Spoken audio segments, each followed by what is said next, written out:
Imagine this. You're a farmer from the countryside. The enemy army is spotted on the horizon, and the bell tower calls everyone inside. You hurry through the wooden gate of the town, the only real protection for miles. Behind you, the guards slam it shut and brace it with heavy beams. Outside, soldiers burn the fields. Your winter harvest, gone in a day. Inside, the streets are crowded. Farmers, traders, children, all pressed together inside the wooden palisade. The air smells of damp hay and smoke from cooking fires. Days turn into weeks, weeks into months.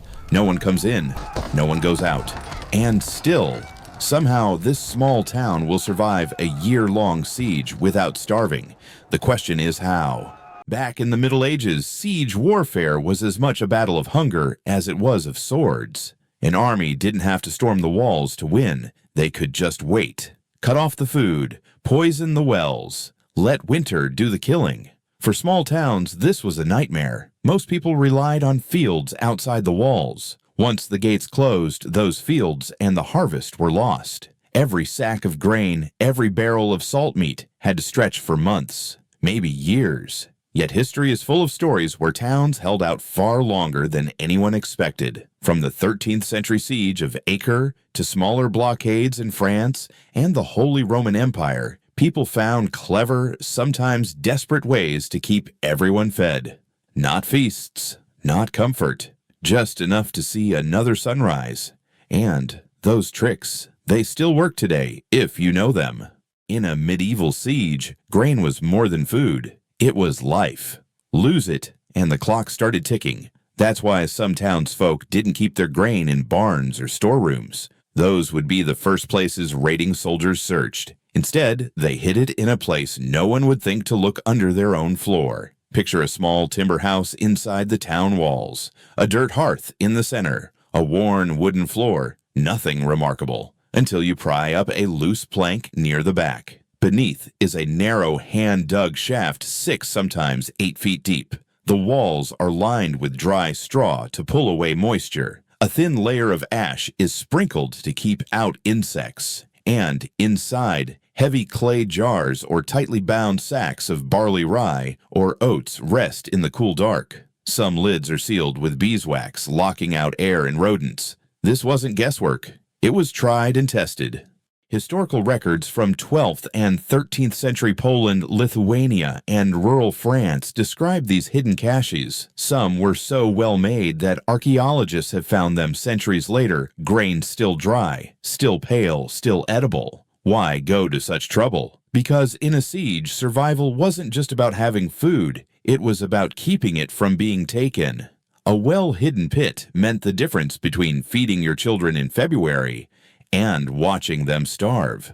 There was another advantage. Unlike a barn, a buried pit stayed cool in summer and warmer in winter. No sunlight, no damp wind, no hungry rats, unless they somehow chewed through wax and clay. For modern preppers, the lesson is clear. Keep your stores dry, dark, and out of sight. You don't have to dig a pit beneath your living room, but you could bury barrels, seal buckets in a basement corner, or use mylar bags with oxygen absorbers inside sturdy containers.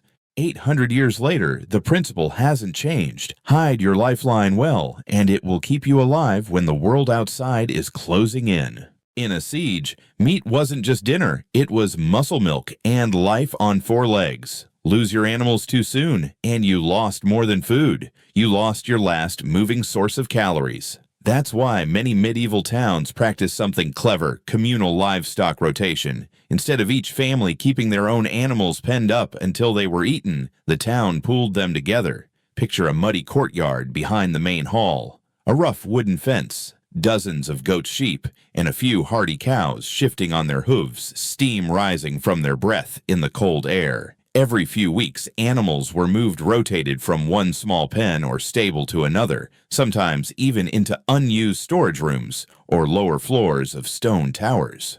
The goal: to spread out the waste, reduce disease, and keep them alive longer. If hay and grain were short, the healthiest animals were fed first. The weaker ones might be slaughtered early, providing meat right away, while saving feed for the stronger ones. Medieval records from the 12th century siege of Acre mention goats kept alive in castle basements for months, fed on kitchen scraps, dried leaves, even chewed leather, softened in water. In winter, they were kept in groups for warmth, their body heat adding a few precious degrees to the air. It wasn't just survival for the animals, it was survival for the people. Fresh milk from a few cows could stretch into weeks of nourishment. Goats produced both milk and occasional meat. Chickens, though small, gave eggs almost until the very end. The rotation also acted like a living pantry. You didn't kill everything at once. You kept your food on the hoof until you truly needed it. This meant you didn't have to worry about meat spoiling in a world without refrigeration. For modern preppers, the principle still holds. If you raise animals, think about your stock as a renewable resource. Rotate grazing areas, protect breeding pairs. Cull strategically, so your supply lasts as long as possible. 800 years ago, this tactic could mean the difference between a town starving in 6 months or holding out for a year. In a siege, every mouth-fed human or animal was an investment in making it through to the other side. When a siege dragged on for months, bread became more than food. It was survival in its simplest, most stubborn form. But in a town cut off from supplies, wheat was gold. You couldn't waste a grain. That's where stone oven ration baking came in. Instead of baking soft loaves that went stale in a day, medieval bakers used massive stone ovens to make dense, rock-hard ration bread designed to last weeks or even months. Picture it. A low domed oven built into the wall, its floor blackened from years of use. A fire roars inside for hours, heating the stones until they're almost glowing. Once the flames die down, bakers slide in thick, coarse dough, barely leavened heavy with barley rye, or even ground peas when grain was scarce. These loaves weren't meant to be delicious. They were built to endure. Baked slowly in the stored heat of the stones, they came out hard as a shield and dry to the core. The hardness was a feature, not a flaw. It kept out moisture, mold, and pests. Historical accounts from the Siege of Kenilworth in 1266 mention garrison bakers producing bannock-style bread so hard it had to be soaked in broth before eating, but it could sit on a shelf for weeks without spoiling, buying precious time for the defenders. The ovens themselves were a weapon against hunger. Their thick stone walls held heat for hours, meaning you could bake multiple batches with a single firing, saving scarce firewood. Some towns even built communal bakehouses so fuel and labor could be shared, ensuring everyone got their ration. Modern preppers can learn from this. If you have an outdoor stone or brick oven, you can bake ration-style bread using whole grains, low moisture, and long, slow heat. Store it in airtight containers, and you've got weeks of ready calories without refrigeration. In a siege, every bite counted. This bread might crack your teeth, but it could also keep you alive until the gates opened again. When the gates were locked and fields lay beyond the enemy's reach, fresh food became a rare luxury. But medieval townsfolk were nothing if not inventive. If they couldn't reach the soil, they brought the soil to them. Rooftop gardens and hidden allotments were a quiet rebellion against starvation. In some walled towns, families carried baskets of earth up narrow stairs, spreading it across flat rooftops. They planted fast-growing greens, onions, cabbage leeks that could survive in shallow soil. Some even used broken barrels or clay pots so they could move plants if enemy arrows started raining down. Hidden allotments worked the same way, but in secret corners between buildings, inside courtyards, even in abandoned storerooms, with sunlight filtering through cracked walls. These little plots didn't look like much, but they could turn a handful of seeds into a steady trickle of fresh food. History gives us proof.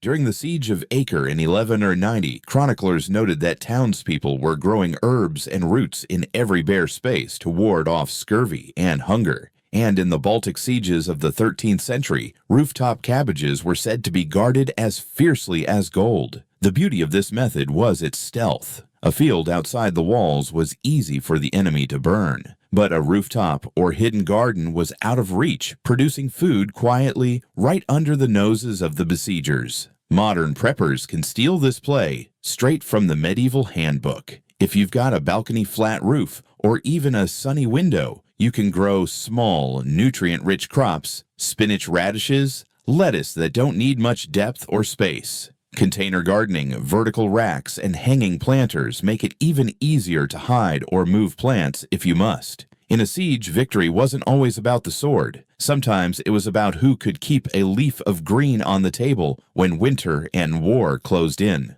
When a siege dragged on for months, fresh meat was the first thing to vanish from the table. But medieval towns had a trick one that could make a side of beef last through an entire winter. Salted meat vaults were the lifeline. Deep, cool rooms carved into the earth or built in the coldest stone cellars of the town. Here, thick slabs of pork beef or even fish were packed in layers of coarse salt. The salt pulled out moisture, creating a barrier against rot. Once cured, the meat could last for months, sometimes even over a year, without turning bad. In the 14th century siege of Calais, records mention great pits of salt beef prepared in advance, enough to feed the garrison when hunting was impossible, and livestock had to be guarded for breeding. The meat was often wrapped in cloth, stacked in barrels, and kept in the coldest corners of the vault, away from sunlight and heat. It wasn't just storage, it was strategy. If the enemy knew you had food, they could try to smoke you out.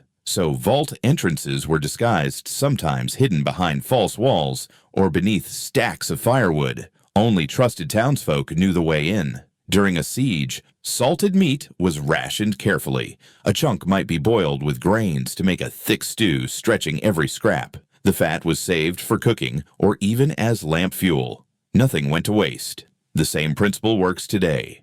Preppers use vacuum-sealing mylar bags or airtight buckets with oxygen absorbers, but the core idea hasn't changed. Control temperature, keep it sealed, and let salt do the heavy lifting. Salted meat vaults didn't just keep people alive, they bought time. And in a siege, time could be the difference between opening the gates or holding out until help arrived. So now you know hidden grain pits, livestock, rotation, rooftop gardens, and salted meat vaults. These weren't just clever tricks. They were the lifelines that kept medieval towns breathing when the world outside wanted them gone. In a siege, survival isn't about winning battles. It's about outlasting the storm.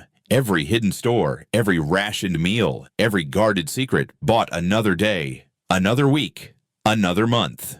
And here's the thing, these principles still work. You don't need castle walls to start using them. You just need to think like someone who knows no help is coming. If you want to see more forgotten survival skills from history and how they still fit into prepping today, hit that like button, subscribe, and ring the bell. Because the next time supply lines break, you'll want more than just a plan. You'll want the knowledge to make it through.